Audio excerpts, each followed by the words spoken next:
Assalamualaikum warahmatullahi wabarakatuh. Perkenalkan, nama saya Ahmad Fahmi Nidom Marlente dari SMP Negeri 4 Sukowono. Assalamualaikum warahmatullahi wabarakatuh. Waalaikumsalam warahmatullahi wabarakatuh. Selamat pagi. Pagi, prestasinya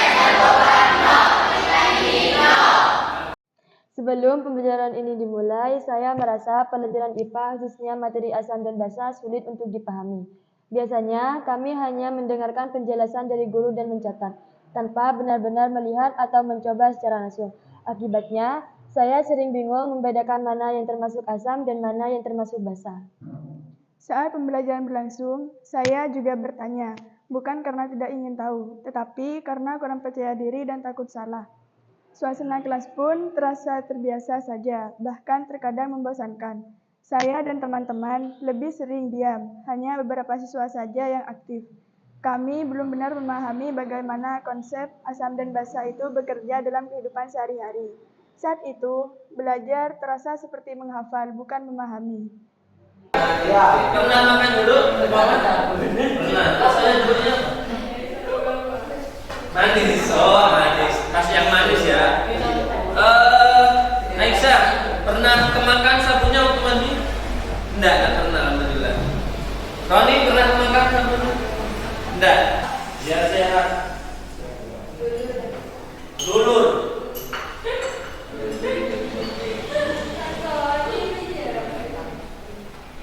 Dua cara unik yang belum ditambahkan apa? Warnanya gimana? Suasana belajar berubah ketika guru mulai mengajak kami belajar dengan cara yang berbeda. Pembelajaran diawali dengan pertanyaan sederhana yang dekat dengan kehidupan kami, seperti mengapa jeruk terasa asam dan sabun terasa licin. Dari situ saya mulai penasaran. Kami juga menonton video pembelajaran yang membantu kami memahami bagaimana cara menguji larutan asam dan basa. Saya jadi lebih mudah membayangkan apa yang kami lakukan. Setelah itu, kami bagi ke dalam kelompok dan mulai melakukan praktikum. Kami menggunakan bahan-bahan yang ternyata sangat dekat dengan kehidupan sehari-hari, seperti kol ungu, kunyit, cuka, dan sabun.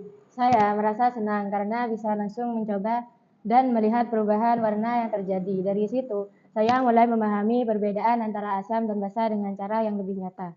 Dalam kelompok, saya juga memiliki peran sehingga saya merasa lebih bertanggung jawab dan terlibat. Kami berdiskusi, mencatat hasil, dan saling bertukar pendapat.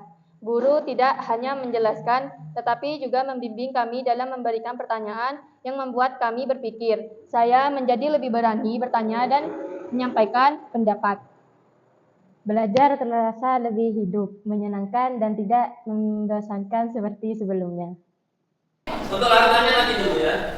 Yang diambil alat dan bahan.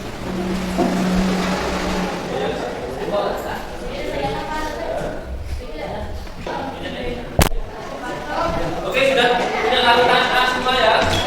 Dua lubang sudah. Kita lihat dua lubang.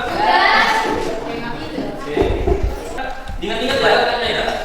Yang pegang pipet B, yang pegang pipet B ke depan, ambil tangannya.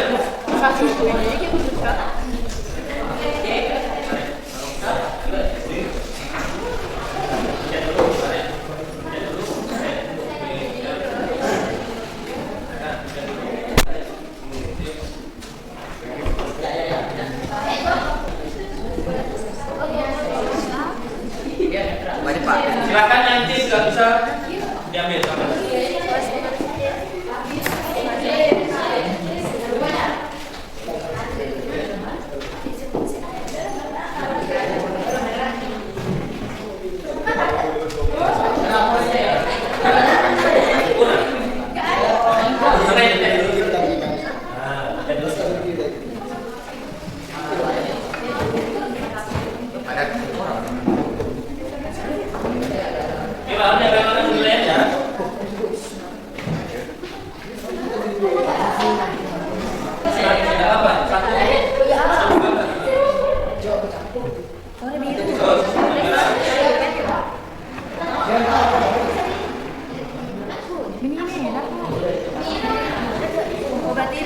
Merah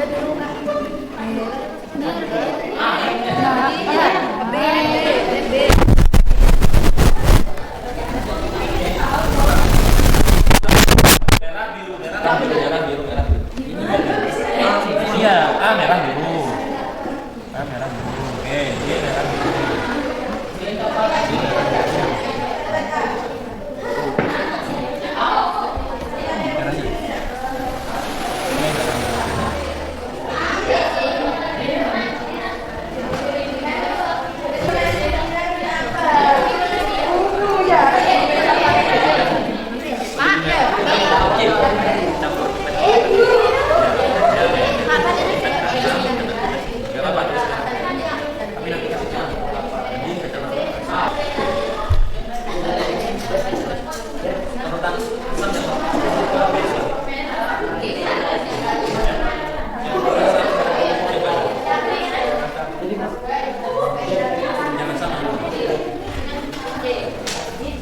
Iya, yang asal yang jadi merah kayak gitu.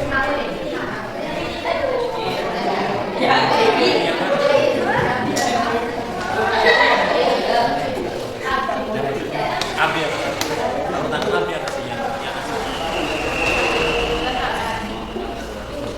Mengikuti pembelajaran ini, saya merasakan perubahan yang sangat besar.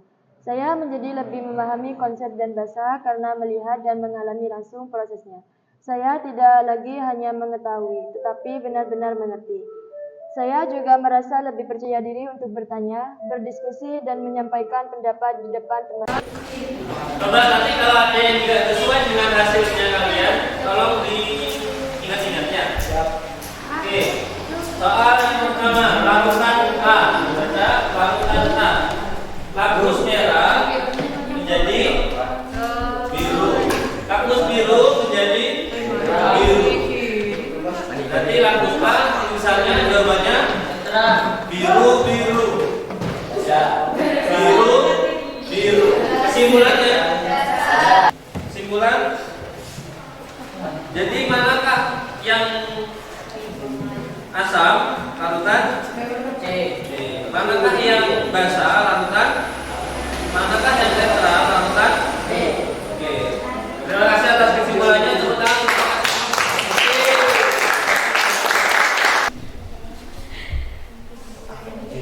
5, 4, 3, 2, 1. Jawabannya C. Jawabannya C. Nomor 3.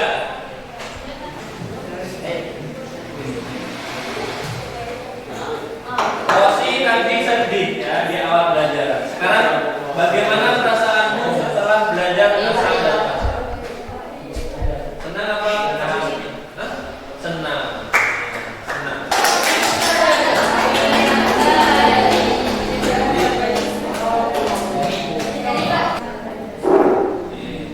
Apa itu asam?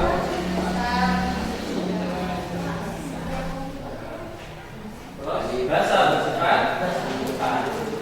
Berapa pH asam? pH asam kurang dari 7. Berapa pH netral? 7 ya. Belajar bekerja sama dengan teman dalam kelompok, berbagi tugas, dan menghargai pendapat orang lain. Sekarang saya bisa mengingat pelajaran dengan kehidupan sehari-hari seperti mengenali sifat bahan yang sering kami gunakan di rumah. Bagi saya, pembelajaran bukan hanya tentang memahami materi, tetapi juga tentang pengalaman belajar yang membuat saya lebih aktif, percaya diri, dan tertarik untuk terus belajar. Saya berharap pembelajaran seperti ini bisa terus dilakukan, karena membuat kami benar-benar belajar, bukan sekedar mendengarkan. Semangat!